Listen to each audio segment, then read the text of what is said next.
পয়লা মে 2024 রাত 7:30টায় 2 নম্বর ওয়ার্ডে পানিহাটির সুখচরে তৃণমূলের এক পথসভায় লোকসভার তৃণমূল প্রার্থী সৌগত রায়ের সমর্থনে ও তার জয়লাভের স্বার্থে প্রচার সারলেন ও পূর্ণাঙ্গ ব্যাখ্যা করলেন পানিহাটির বিধায়ক তথা বিধানসভার মুখ্য সচেতক নির্মল ঘোষ মহাশয়। আপনারা এই খবর দেখছেন urban Times portal channel social মিডিয়ায়। প্রশান্ত দাশগুপ্তর খবরে ভালো লাগলে অবশ্যই সাবস্ক্রাইব করবেন, শেয়ার ও লাইক করবেন।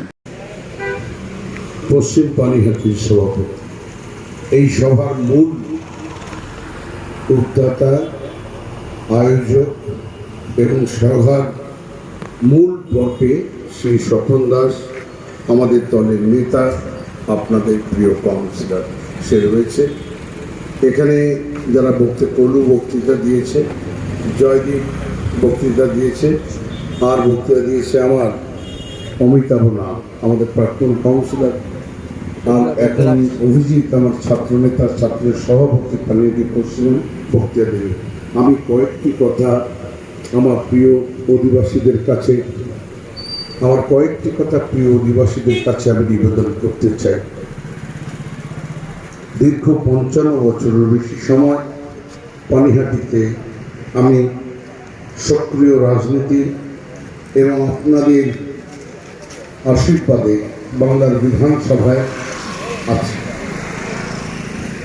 এমন একটি দিন যায়নি যেখানে ওপার বাংলা থেকে আসা তৃণমূল উদ্বাস্ত ভাই বোনদের পাশে আমি এসে দাঁড়াই। এমন একটি দিন যায়নি যে মানুষটিকে বহু মানুষ ভালোবাসে। আমি তাকে শ্রদ্ধা করি, আমার বাবার বন্ধু ডক্টর সন্ন্যতনাথ ঘোষ। তিনি যখনই যেখানে যেতেন, যখনই যেখানে জায়গা পেলে গরিব মানুষ, সাধারণ মানুষ, খেটে খাওয়া মানুষের মাথা গোজার ঠাঁই কথা ভাবতেন, তখন আমাকে ডাকতেন আর আমি স্বপন দাসকে ডাকতাম। এমনি করে জয়প্রকাশ গড়ে উঠেছে, আমবাগান তার আগে গড়েছে। এমনি করে এখানে বহু কলোনি একের পর এক বসেছে।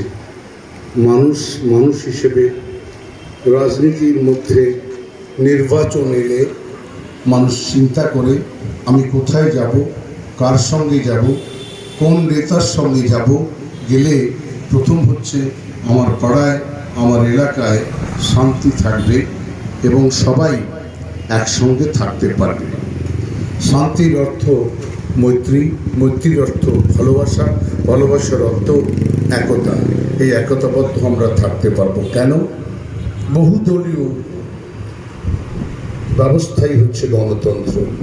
এখানে আমরা তৃণমূল আছি, কংগ্রেস অল্প থাকলেও, দুজন থাকলেও আছে, এখানে বিজেপি আছে, এখানে সিপিএম আছে, সিপিআই আছে, ফরওয়ার্ড ব্লক আছে, সমাজবাদী পার্টি আছে।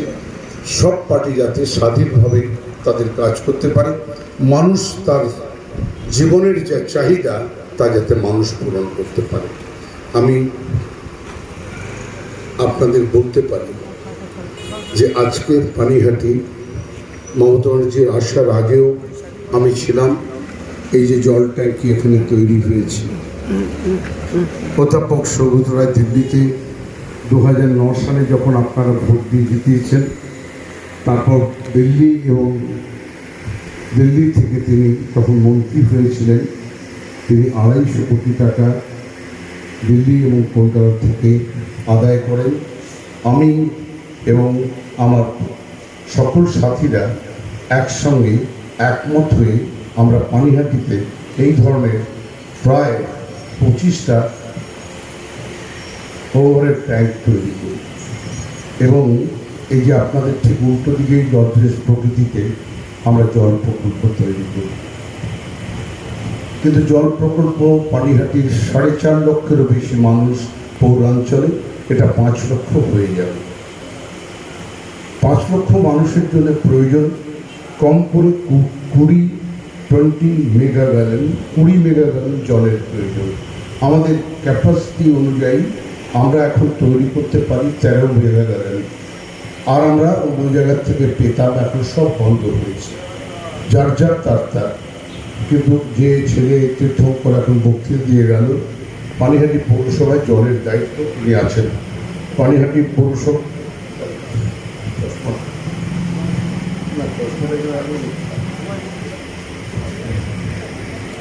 পড়ে গেছে নিচে নিচে। জল প্রকল্পের দায়িত্বে আছে। এখন জল প্রকল্প তৈরি করতেও তো টাকা লাগে, জল প্রকল্প তৈরি করতে গেলে মানসিকতা লাগে, জল প্রকল্প তৈরি করতে গেলে পানিহাটি 5 লক্ষ মানুষের মধ্যে 3 লক্ষ গরিব মানুষের কথা হৃদয়ে থাকতে হয়।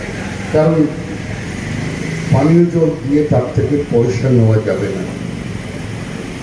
মমতা ব্যানার্জির আমাদের সর্বোচ্চ নেত্রী, বাংলার প্রিয় মুখ্যমন্ত্রী বলছেন মানুষের জল হচ্ছে একটা জীবন, মাথা গোজার ঠাঁই হচ্ছে একটি বাড়ি, ছেলে মেয়েদের পড়ার জন্য একটা স্কুল, পরবর্তীকালে তারা নিজেকে শিক্ষিত করে প্রত্যেক মা বাবার যে পরিশ্রম, তাদের যে স্বপ্ন ছেলেমেয়েরা তা পূর্ণ করে।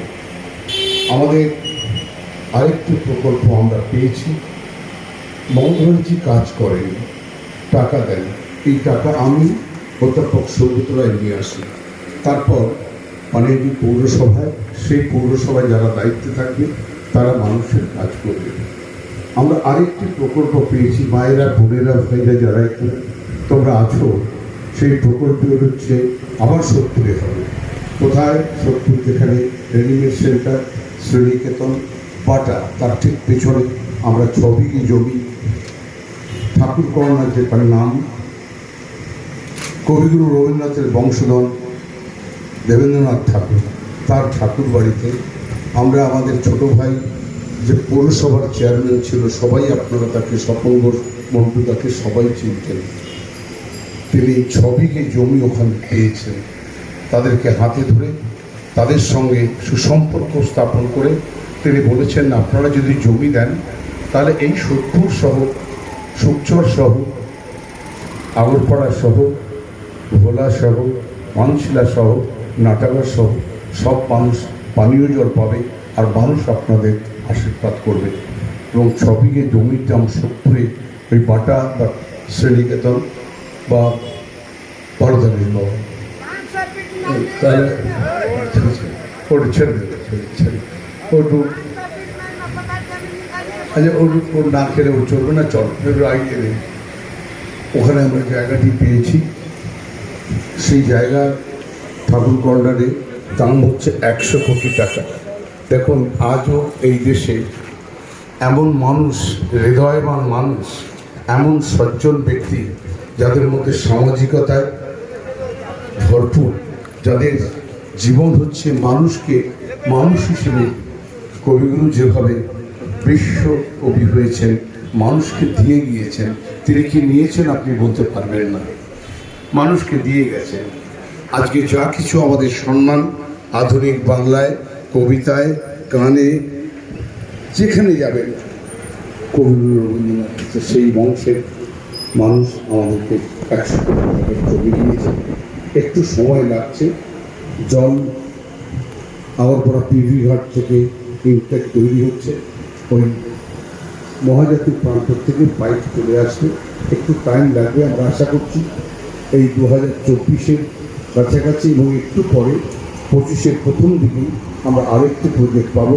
আমাদের লক্ষ্য হচ্ছে, মমতা ব্যানার্জি বলছেন মানুষকে যদি জলই দিতে হয় তাহলে 7/24/7 সব দিন সবসময় জল পাওয়া, মানুষের চাহিদা এটাকে পূরণ করতে হবে এবং আমরা সে কাজ আপনাদের জন্য করব। এই যে রাস্তাঘাট, আলো, এই যে জঞ্জাল আপনারা দেখছেন, জঞ্জাল নিয়ে আমাদের অনেক অসুবিধে আছে। কারণ যেখানে জঞ্জাল আমরা ফেলি, সেই পাড়ার মানুষ স্বাধীনতার পর এসে, স্বাধীনতার আগে থেকে ওখানে আমাদের জঞ্জাল ফেলার জায়গা, রেঞ্চিং গ্রাউন্ড ভাগার, কিন্তু আজ সেখানে মানুষ বলছে নির্মলদা, এমএলএ সাহেব, এমপি সাহেব, আমরা ফেলতে দেবো না। আমাদের কাছে অস্ত্র ছিল কি না, পুলিশ আছে, আমাদের কাছে প্রশাসন আছে, আমরা বেড়ে সরিয়ে দিতে পারতাম, কিন্তু আমরা সেটা করিনি। এবং মমতা ব্যানার্জি বলছেন নির্মলদা একটু ধৈর্য ধরুন, মানুষকে একটু বুঝিয়ে নিন, যাতে মানুষ অত্যাচারিত না হয়, মানুষের যেটা বাস্তবিক প্রয়োজন সেটা যাতে মিটে যায়। আমরা চেষ্টা করছি এর মধ্যে কলকাতা কর্পোরেশনের জনাব ফিরাদ হাকিম মেয়র সাহেব আমাদের প্রতিদিন 6টা 8টা 10খানা বড় গাড়ি দিচ্ছে এবং আমরা পরিষ্কার যতটুকু পাচ্ছি এবং সেটা স্বপনদাসের উপর দায়িত্ব রয়েছে, যতটুকু পাচ্ছি আমরা করে দিচ্ছি। বর্ষা এসেছে আমাদের অনেক দায়িত্ব। এক কথা বলতে গেলে এই যে বিদ্যুৎ রোড আপনার বাড়িতে উঠলে 6 সেন্টিলের তৈরি হবে, ঘোলার দিকে গিয়েছেন এর মধ্যে 70 পার করে। 70 তো আপনারা সবাই যান। এমন রাস্তা সিপিএম আমাদের দিতে পেরেছে 40-42 বছর তারা পৌরসভায় ছিল, 34 বছর রাজ্য সরকারে ছিল। 70-এর রাস্তা তারা দিতে পেরেছে, যে রাস্তায় মুখ দেখা যায়, যে রাস্তায় জল জমে না, যে রাস্তায় ময়লা পড়ে না, যে রাস্তা 50 বছর থাকবে। এবং 70 থেকে ঘোলার দিকে যখন যাবেন কত সুন্দর রাস্তা তৈরি হয়েছে। একবার মায়েরা, বোনেরা, ভাইরা যারা যান তারা তো দেখেছেন, যারা যান না আমি আশা করি তারা গিয়ে একবার দেখবেন। মমতা ব্যানার্জির প্রতি রাগ কিসের সিপিএমের? তুমি রাস্তা করতে পারোনি, পানীয় জল দিতে পারোনি, আলো দিতে পারোনি, নিকাশি তৈরি করতে পারোনি। আমরা 40 কোটি টাকা ব্যয় করে সোদপুর থেকে দুদিকে, খালের দুদিকে করে আমরা মধ্যমগ্রামের দিকে নিয়ে গেছি। তুমি আমাকে, তখনও আমি এমএলএ ছিলাম, আমি জ্যোতিবাবুর কাছে গিয়েছিলাম, আমাকে 14 কোটি টাকা দিন, আমি এখানে দুদিকে রাস্তার দুদিকে ড্রেনটাকে নিকাশি ব্যবস্থা তৈরি করি। সিপিএম করতে দেয়নি, মমতা করেছেন। তাই তো রাগ আজকে সিপিএমের, যে তারা 42 বছর পৌরসভায় ছিল আর 34 বছর রাজ্যে সরকারে ছিল, তারা করতে পারেনি। মমতা ব্যানার্জি বলছেন আমাকে মানুষ আশীর্বাদ করেছে, আমাকে মানুষ স্নেহধন্য করেছে, আমি বাংলার মেয়ে, আমি ব্রাহ্মণের বাড়ির মেয়ে, কিন্তু আমি জাত নিয়ে ধর্ম নিয়ে বড়াই করি না। আমি মনে করি বাংলার সব মানুষ, সব ধর্মের, সব বর্ণের, সব জাতের মানুষ এক থাকবে, মানুষ মানুষই হবে। মানবিকতার দিক থেকে সব মানুষই আমি মামাটি মানুষ। এই মানুষটিকে আজকে আক্রমণ করছে। এটা যদিও ড্রেন তৈরি করা, রাস্তা তৈরি করার ভোট নয়, এটা ভোট দিল্লি। যে দিল্লি স্বাধীনতার পর থেকে বারবার এই বাংলাকে বঞ্চিত করেছে।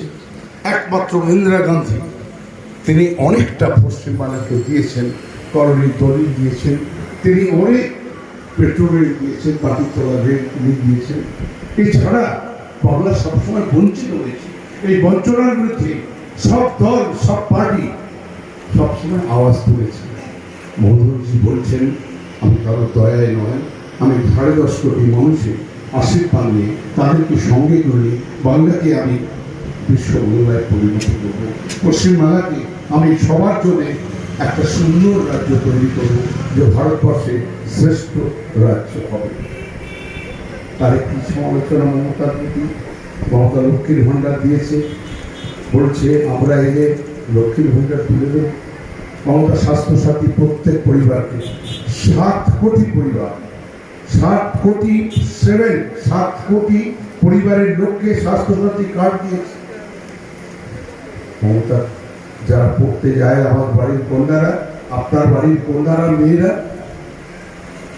88 লক্ষ প্রতি বছর, প্রায় 80 থেকে 88 লক্ষ ছেলে মেয়েকে 8 থেকে একেবারে MSc পর্যন্ত তিনি কন্যাশ্রী দেয়। বলছেন কন্যাশ্রী, বেটি বাঁচাও বেটি পড়াওতে এত মানুষকে তো আমরা নেওয়া যাবে না। কত নেওয়া যাবে? 10 লক্ষ। মমতা বলছেন এটা পশ্চিমবাংলা, এটা কবিগুরুর বাংলা, এটা নেতাজির বাংলা, এটা বিদ্যাসাগরের বাংলা, এটা মাতঙ্গিনীর বাংলা, এটা ঋষি অরবিন্দের বাংলা, ঋষি বঙ্কিমচন্দ্র চট্টোপাধ্যায়ের বাংলা। এই বাংলা ভারতবর্ষকে পথ দেখিয়েছে। সেই জন্য তো গোখলে বলেছিল what Bengal things today, India things tomorrow. আজ যা চিন্তা করে বাংলা, আর ভারতবর্ষ চিন্তা করে। মমতা ব্যানার্জি দেখেছেন যে মানুষের দারিদ্রতা। এই যে করোনা গেল, কে এসেছে আপনাদের কাছে আমরা ছাড়া? সবার তুমি বড় দাঁড়িয়ে কে এসেছে আমরা ছাড়া? বাড়িতে ডেড বডি পড়ে আছে, লোক নেই, খাদ্য নেই। আমরা তো চেষ্টা করেছি আপনাদের পাশে দাঁড়াতে। আমার নিজের করোনা হয়েছে, আমার ভাই যে চেয়ারম্যান ছিল করোনা হয়ে মৃত্যুবরণ করেছে, কিন্তু তবু আমরা ভয় পাইনি। মমতা বলছে আমি দিল্লির কাছে মাথা নত করবো না, আমি প্রাণ দিতে পারি, আমি দিল্লির কাছে মাথা নত করবো না, বাংলার বাঙালি কখনো মাথা নত করতে পারে না। এই জন্যই আজকের সংগ্রাম। ভারতবর্ষে গত 10 বছরে 2 কোটি লোকের চাকরি, একটা লোকের চাকরি দেয়নি। 15 লক্ষ করে জনধন প্রকল্পের অ্যাকাউন্ট জিরো ব্যালেন্স করুন, 1 টাকা দেয়নি। কৃষকদের বলেছিল আয় দ্বিগুণ করবে, একটা কৃষকের আয় দ্বিগুণ করেনি। 415 টাকা 17 টাকা ছিল গ্যাস সিলিন্ডার, রান্নার গ্যাস, তো 1200 টাকায় হয়েছে। আর নির্বাচন এসেছে বলে নির্লজ্জের মতো 100 টাকায় কমিয়েছে। চাকরি সারা ভারতবর্ষে এত বেশি বেকার গত 40 বছরে ভারতবর্ষের স্বাধীনতার পর এত বেকার কখনো হয়নি।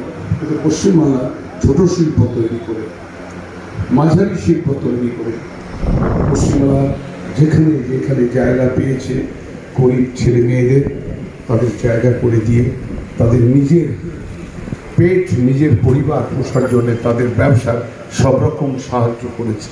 তাই পশ্চিমবাংলায় ভারতবর্ষের অনন্য এবং অন্যতম। তাই ভারতবর্ষের এবারে আজকের যে লড়াই, এই লড়াইটা মনে রাখতে হবে ভারতবর্ষের সরকার পরিবর্তনের লড়াই। এটা রাজ্যের লড়াই নয়, এটা পৌরসভার লড়াই নয়। ভারতবর্ষের সরকার পরিবর্তন করতে হবে। যে সরকার শুধু আদানি, আম্বানি, টাটা, বিড়লা, গোয়েঙ্কাদের দেখে, বড় লোকদের দেখছে। গরিব আরো গরিব হচ্ছে, চাকরি নেই, মানুষের বাঁচার পথ নেই, গরিব মানুষের বাড়ি তৈরি করার টাকা নেই। আমাদের 100 দিনের টাকা বন্ধ করেছে। আচ্ছা, এই পাড়ার একজন মা এগিয়ে এসে বলতে পারবেন, একজন ভাই, যে একদিনের জন্য আপনার কাছে রেশন কার্ড আছে, আপনার রেশন কার্ড জীবিত আছে, একটা লোক একদিনের জন্য রেশন পাননি? মমতাজি রেশনকে দুয়ারে নিয়ে এসেছে, দুয়ারে সরকারে নিয়ে এসেছে রেশন। ভারতবর্ষের কোন রাজ্য পায়নি, তাই তো মমতা এখনো অদ্বিতীয়। একজন বলুন না যে আমার রেশন কার্ড আছে, আমাকে রেশন দেয়। এরা কুৎসা করে। সিপিএম চিরদিনই কুৎসা এবং অপপ্রচারে ছিল, এবার তার সঙ্গে যুক্ত হয়েছে, নিজে কিছু করতে পারলো না, শুধু সেবা করে গেল ভারতবর্ষে 22 থেকে 25 জন বড় লোকে, যারা লক্ষ লক্ষ হাজার কোটি টাকার মালিক, আদানি, আম্বানি, টাটা, বিড়লা, গোয়েঙ্কা, এদের সেবা করে গেল, গরিব মানুষের সেবা করল না। আজকে তাই ভারতবর্ষে কন্যাকুমারী থেকে কাশ্মীর, কাশ্মীর থেকে কহিমা পর্যন্ত আহ্বান উঠেছে। তুমি 10 বছর শাসনে ছিলে, ভারতবর্ষের মানুষ গরিব আরো গরিব হচ্ছে। ভারতবর্ষকে তুমি বলেছিলে নতুন ভারতবর্ষ তৈরি করবো। আজকে ভারতবর্ষের মানুষ বেকারিত্বের জ্বালা, আর বাজারে লেগেছে আগুন। একদিন ওরা বলেছিল 2013-14-তে যখন সরকারে আসে, আমি তো বললাম 415 থেকে 20 টাকা গ্যাস সিলিন্ডারের দাম ছিল, আজকে 1200 হচ্ছে। পারেনি ভারতবর্ষকে চালাতে। চারিদিকে অপমান হচ্ছে, হাতরাস হচ্ছে, মণিপুর হচ্ছে। যারা কুস্তিগির মায়ের আমার সারা বিশ্ব থেকে গোল্ড মেডেল নিয়ে এসেছে, তাদের উপর দৈহিক অন্যায় হচ্ছে, অত্যাচার হচ্ছে, তারা প্রতিবাদ করছে, তাদের অর্জিত মেডেল তারা রেখে দিচ্ছে প্রধানমন্ত্রীর ঘরের সামনে। ভারতবর্ষের নারীর সম্মান ভুলুণ্ঠিত। ভারতবর্ষে বেকার বিশ্বের স্বাধীনতার পর সব থেকে বেকার মোদীর শাসনে। আর সব থেকে বেশি কুৎসা অপপ্রচার বিজেপি করছে। বিজেপির কাছে দেওয়ার তো কিছু নেই, কারণ রেশন বিনা পয়সায়। এটা আমাদের সরকার পৌঁছে দেয় আপনাদের কাছে, মোদী পৌঁছে দেয় না। কন্যাশ্রী মোদী দেয় না, আমাদের সরকার দেয়। স্বাস্থ্যসাথী আমাদের সরকার দেয়। লক্ষ্মীর ভান্ডার আমাদের সরকার দেয়, মমতা সরকার দেয়। কৃষক সম্মান নিধি মমতা ব্যানার্জি দেয়। রূপশ্রী, শিক্ষাশ্রী, 68টি প্রকল্প মমতা ব্যানার্জি তৈরি করেছে, যে ভারতবর্ষে সব থেকে বাঙালির মুখ, বাঙালির গর্ব, বাঙালির আন্দোলন, বাঙালির গরিবাকে উচ্চ প্রশংসায় নিয়ে গিয়েছে। তাই কুৎসা এবং অপপ্রচার ছাড়া সিপিএম গত 40 বছরে কিছু দিতে পারেনি। আর বিজেপি 10 বছরে ভারতবর্ষের গণতন্ত্রকে, মানুষের স্বাধীনতাকে, মানুষের বেঁচে থাকার অধিকার, ঘরের বাঁধার অধিকার। আর কৃষকরা আন্দোলন করছিল যে আপনি তো আমাদের কথা দিয়েছিলেন 2 কোটি লোকের চাকরি দেবেন, দেননি একটাও। আপনি আমাদের কথা দিয়েছিলেন 15 লাখ টাকা দেবেন। আপনি আমাদের কথা দিয়েছিলেন এমএসপি, মিনিমাম সাপোর্টিভ প্রাইসে গম তৈরি করতে, ধান তৈরি করতে, আলু তৈরি করতে, আমাদের যা খাই খাদ্যদ্রব্য তৈরি করতে আমাদের যে টাকা খরচ হয় সেই টাকার খরচের অনুপাত অনুযায়ী আপনারা আমাকে এমএসপি মিনিমাম সাপোর্ট প্রাইস দেবেন। যেমন ধান আমরা পশ্চিমবাংলা মিনিমাম সাপোর্ট প্রাইসে আমরা কিনি। 700-750 কৃষক প্রাণ দিয়েছে, গুলি খেয়েছে, তাদের দিল্লি যেতে দেওয়া হয়নি। যুদ্ধ লাগলে যেমন ওখানে লোহার কাঠ পুড়ে দেওয়া হয়, দিল্লিতে যেতে দিচ্ছে না। ভারতের লোক, ভারতবাসী তারা দিল্লিতে যেতে পারবে না, তাদের কথা বলতে পারবে না। আন্দোলনকে মিলিটারি দিয়ে, পুলিশ দিয়ে ঘুরিয়ে দিচ্ছে। আর আমাদের রাজ্যে সিবিআই, ইডি, ইনকাম ট্যাক্স। আপনি বিরোধী কথা বললেই, বিজেপির বিরুদ্ধে বললেই বাড়িতে সিবিআই চলে যাবে, বিজেপির বিরুদ্ধে কথা বললেই বাড়িতে ইডি, এনফোর্সমেন্ট ডিরেক্টর চলে যাবে, ইনকাম ট্যাক্স চলে যাবে, ফাইন করে দেবে আপনাকে। যতক্ষণ আপনি বলবেন যে আমি বিজেপি সরকারকে সমর্থন করব, মোদীকে ততক্ষণ আপনাকে আটকে রেখে দেবে, আপনার জীবন জীবিকা ধ্বংস করে দেবে। তাই মমতা একমাত্র মহিলা, ভারতবর্ষের গর্ব, গরিমা। পৃথিবীর ইতিহাসে এমন মহিলা যেন বারবার আসে যে যারা নারী জাতির শুধু গর্ব এবং গরিমা নয়, ভারতবাসী তাদের স্বাধীনতা রক্ষায়, তাদের গণতান্ত্রিক অধিকার রক্ষায়।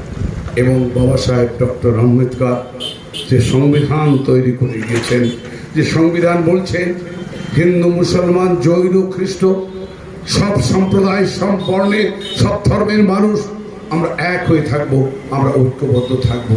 আর বিজেপির কাছে যারাই বক্তৃতা দেবে, হয় হিন্দু নয় মুসলমান, নাহলে ছোট জাত, নাহলে বড় জাত, জাত এবং ধর্ম দিয়ে বিজেপি দেশটাকে ভেঙে গুড়িয়ে লোপাট করে দিতে চাইছে। আজকে মণিপুরের মায়েরা বলছে আমাদের কোনো জায়গা হবে না ভারতবর্ষের স্বাধীনতার আন্দোলনে, আমাদের পূর্বপুরুষরা ছিল, আমরা থাকতে পারবো না, আমরা মেয়েরা রাস্তায় বেরোতে পারবো না, আমাদেরকে অত্যাচার করে, নগ্ন করে।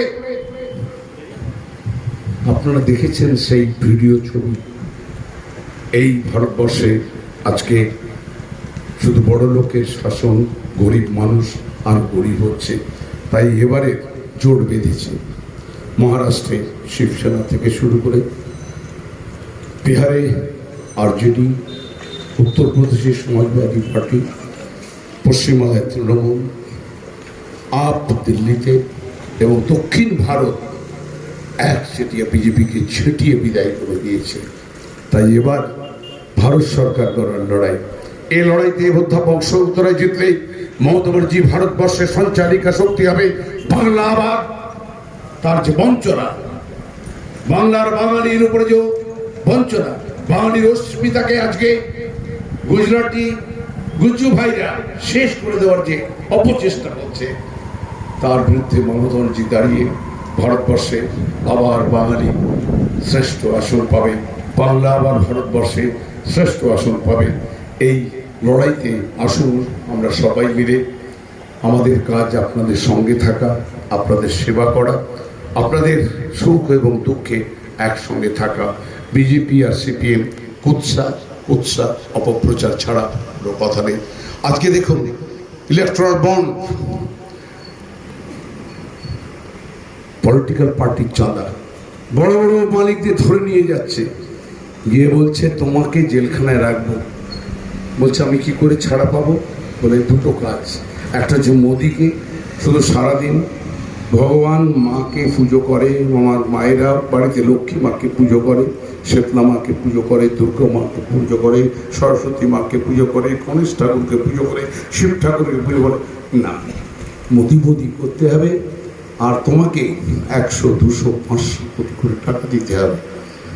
আজকে আপনারা শুনছেন যারা ওই করোনার সময় ভ্যাকসিন দিয়েছে, শত শত কোটি টাকা তাদের থেকে বিজেপি এই প্রধানমন্ত্রী ঘুষ নিয়েছে। ওষুধের দাম আজকে 10 বছরে যত বেড়েছে, ভারতবর্ষে এত ওষুধের দাম কখনো বাড়েনি। আর ওষুধওয়ালারা কেন বাড়িয়েছে? তাদের টাকা দিতে হবে, 500 কোটি 1000 কোটি টাকা বিজেপিকে দিতে হবে, প্রধানমন্ত্রীকে দিতে হবে। তাই আওয়াজ তুলেছে, চারিদিকে আওয়াজ তুলেছে, দুনিয়া মে শোর হ্যায় বিজেপি চোর হ্যায়, বিজেপি চোর হ্যায়। ভারতবর্ষের গণতন্ত্রকে, ভারতবর্ষের স্বাধীনতাকে ভেঙে গুড়িয়ে দিচ্ছে শুধু হিন্দু আর মুসলমানের নামে। মমতা বলছে মানুষ তো মানুষই হয়, ধর্ম যার যার, দেশ তো সবার, দেশ তো একার আমার নয়। আমি আপনি হিন্দু হতে পারি, আপনি মুসলমান হতে পারে, জৈন হতে পারে, খ্রিস্ট হতে পারে, বুদ্ধিস্ট হতে পারে, শিখ হতে পারে। সব ধর্মের, সব বর্ণের মানুষের এক মহামিলন তীর্থক্ষেত্র এই ভারতবর্ষ। আসুন, যারা আমার কথা শুনছেন সবাই মিলে বিজেপি এবং সিপিএমের এই কুৎসা প্রচারকে আপনারা জায়গা না দিয়ে যে উন্নয়নের পথে আমরা চলেছি, বাংলা যে এগিয়ে যাওয়ার শপথ নিয়েছে, বাংলার বাঙালি কখনো মাথা নত না করার যে সংকল্প করেছে, এই সংকল্পকে সবাই মিলে এগিয়ে দিন। কারণ এবার যদি মোদি জেতে, ভারতবর্ষে আর ভোট হবে না, ভারতবর্ষের আর গণতন্ত্র থাকবে না, ভারতবর্ষের সংবিধানকে ভেঙে গুড়িয়ে আপকি ভার 400 পার। কে তুমি? কি করে বলছো 400? ভোট দেবে মানুষ। দেখুন, ধীরে ধীরে 2 দফায় ভোট হয়ে গেছে। মোদি বুঝতে পেরেছে মানুষ, বেকাররা খেপেছে বিজেপির প্রতি। যারা প্রকৃত ধর্ম, সব ধর্ম বর্ণের মানুষকে শ্রদ্ধা করে, তারা খেপেছে বিজেপির বিরুদ্ধে। যারা ভারতবর্ষের কৃষক খেপেছে বিজেপির বিরুদ্ধে। ভারতবর্ষের বেকার নওজওয়ান তারা বলছে চাকরি কবে পাবো, খেপেছে। দ্রব্যমূল্য বৃদ্ধি আকাশ ছোঁয়া। তাই বিজেপির প্রধানমন্ত্রী এখন নিজেও বোঝে না কি বলছে। মমতাকে জেলখানায় দেবে, আর যত মুখ্যমন্ত্রী আছে বিরোধী তাদের জেলখানায় দেবে। আর সবাই মিলে বলছে ভোটটা হয়ে যাক। তুমি গোঝার কথা ভুলে গিয়েছ, ভোটটা হয়ে গেলেই তুমি বুঝতে পারবে জেলখানায় তুমি থাকবে না বিরোধীরা থাকবে। এই কাজটা আপনাদের সবাই মিলে করতে হবে। এই ভারতের একতাকে, ঐক্যকে, সাম্প্রদায়িক সম্প্রীতিকে, বাংলার উন্নয়নকে, বাংলার একতাকে, বাংলার অস্মিতাকে রক্ষার এই ভোট। আমি আশা করি বিশেষ করে আমাদের প্রিয় ভাইদের, প্রিয় এখানকার অধিবাসীদের, আমার মায়েদের, আমার বোনেদের সকলকে বলবো এবারের ভোট অত্যন্ত মূল্যবান ভোট। এই ভোটে যদি বাঙালি হেরে যায়, ভারতবর্ষে আবার রাজতন্ত্র আসবে, একনায়কতন্ত্র আসবে, আর গণতন্ত্র থাকবে না। একনায়কতন্ত্র, রাজতন্ত্র আবার ফিরে আসবে 500 বছর পেছনে গিয়ে, যে রাজারা দেশ শাসন করত আর গরিব মানুষ, সাধারণ মানুষ খেটে অনাহারে দিন কাটাতো। সেই দিন আবার আসছে। শুধু বড়লোক দেশ শাসন করবে, রাজা হবে, আর গরিব, পিছিয়ে পড়া, শিক্ষিত, বেকার মায়েরা, খেটে খাওয়া মানুষ, শ্রমিক, কৃষক, তারা হবে এই দেশের তৃতীয় শ্রেণীর নাগরিক। তাদের কোনো অধিকার থাকবে না। আর দেখলাম তীর্থ বলছে, আমিও বলে যাই, ওই যে সিএ বলছে না, মমতা বলছে না, সারা দেশের মানুষ বলছে যদি সিএ মানতে হয় তাহলে অমিত শাহ কেন সিএতে অ্যাপ্লিকেশন করবে না? ওদের এমপি আছে মতুয়া সমাজের, তিনি কেন করবে না? আপনি কেন করবেন? বলছে তোমার জন্ম কোথায়, তোমার বাবার জন্ম কোথায়, বাবার জন্ম কোথায়? যদি পাকিস্তান, পূর্ব বাংলা থেকে এসে থাকেন তাহলে আপনাকে কেন এসেছেন? তার বর্ডারের ছাড়পত্র কোথায়? আপনি দিন। আপনি কেন ভারতবর্ষে থাকতে চান? কারণ দেখান। একটি কারণও কেউ দেখাতে পারবে না। তাই মমতা বলছে আমাদের রেশন কার্ড আছে, আমাদের আধার কার্ড আছে, আমাদের ভোটার কার্ড আছে, আমাদের সব রকম, আমরা জন্মেছি এখানে, আমার মা বাবারা জন্ম দিয়েছে এখানে, আমরা এখানকার নাগরিক। আমাদের দ্বিতীয়বারের নাগরিক কেন হতে হবে? আপনি ভোট দিয়ে মমতাকে মুখ্যমন্ত্রী করেছেন, আপনি আমি ভোট দিয়ে মোদীকে ভারতবর্ষের প্রধানমন্ত্রী করেছি। ভোট নেওয়ার পর বলছে আপনি নাগরিক, আপনার নাগরিকত্ব নেই, নাগরিকত্ব দিতে হবে। কে দেবে? মোদী দেবে। এই ধৃষ্টতা যাতে কোনোদিন না আসে তার জন্য বাবা সাহেব ডক্টর আম্বেদকর এই গণতন্ত্রের পীঠস্থান এক মন্দির তৈরি করে গেছেন, যার নাম সংবিধান। সংবিধান সংবিধান এই সংবিধানকে যাতে পরিবর্তন না করতে পারে তার জন্য আসুন সবাই মিলে। আপনারা আমার কথা যদি বুঝে থাকেন, আমি কখনো বাচ্চাদের কথা বলি না, আমি কখনো মানুষকে আজ পর্যন্ত অসম্মান করিনি। যার যতটুকু সম্মান আমি দেওয়ার চেষ্টা করি। আপনাদের পাশে আছি, আপনাদের পাশে থাকবো, স্বপ্ন আপনাদের পাশে আছে, আমরা সবাই সব পাশে আছি। আমাদের প্রবীর ভট্টাচার্য সভাপতি, সব আপনাদের ক্লাব কমিটি, ডেভেলপমেন্ট কমিটি, সবাই আমরা একসঙ্গে আপনাদের সঙ্গে থাকবো। আপনারা ভালো থাকবেন। আর অধ্যাপক সৌগত রায় চতুর্থবার যদি যেতে ভারতবর্ষে আবার শ্রেষ্ঠ সাংসদ হবে। দমদম পানিহাটি নাম শুধু উজ্জ্বল হবে না, ভারতবর্ষের গণতন্ত্রপ্রিয় মানুষের নাম উজ্জ্বল হবে। সবাই ভালো থাকবেন। জয় হিন্দ, বন্দে মাতরম। তৃণমূল কংগ্রেস জিন্দাবাদ, মমতা ব্যানার্জি জিন্দাবাদ, অভিষেক ব্যানার্জি জিন্দাবাদ। জয় বাংলা, জয় বাংলা। বিধায়ক নির্মল ঘোষ বিস্তারিতভাবে অধ্যাপক সৌগত রায়কে জয়ী করার পরে বললেন